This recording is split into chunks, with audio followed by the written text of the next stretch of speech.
Can I make a controversial statement? Whoever told you that you need to interview 3 agents before selling your property? From my experience, most home sellers interview 3 agents because they're told to do so, or that's what everybody does. And if you're hiring an agent off of who is giving you the highest number, the highest price, you are absolutely asking the wrong questions. Here's what I want you to consider. When you go to hire a real estate professional to sell your largest financial and emotional transaction, what is the criteria that you have?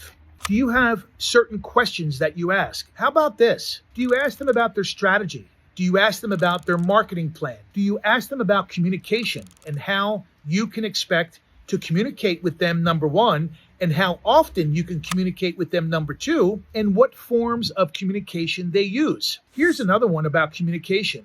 When can you expect communication back when you reach out? I've always said to myself over 20 years is that I do not want to be hired by a home seller just because I promised them a number.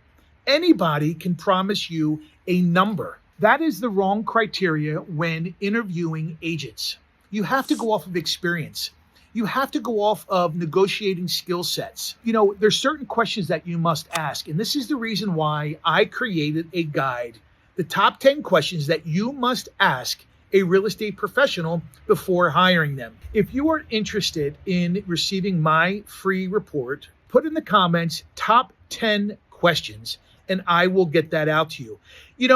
I believe that an agent shows their value, obviously prior to you hiring them, in forms of communication, skill set, strategy, negotiations. If they're not proving to you that they are proficient in all of them, including do you trust them with your largest financial and emotional transaction, why are you hiring them? So if you're interested in my top 10 questions, if you're interviewing agents to sell your home, do not interview agents based on the highest number that they can give you. Anybody can pick a number, but not everybody can take you to the finish line with the least amount of hassle, the least amount of stress. And obviously, a good real estate agent is going to make you money, not cost you money. Remember, if you needed life-saving surgery, heart surgery in particular, do you want the least experienced, the one that does it the least amount of times?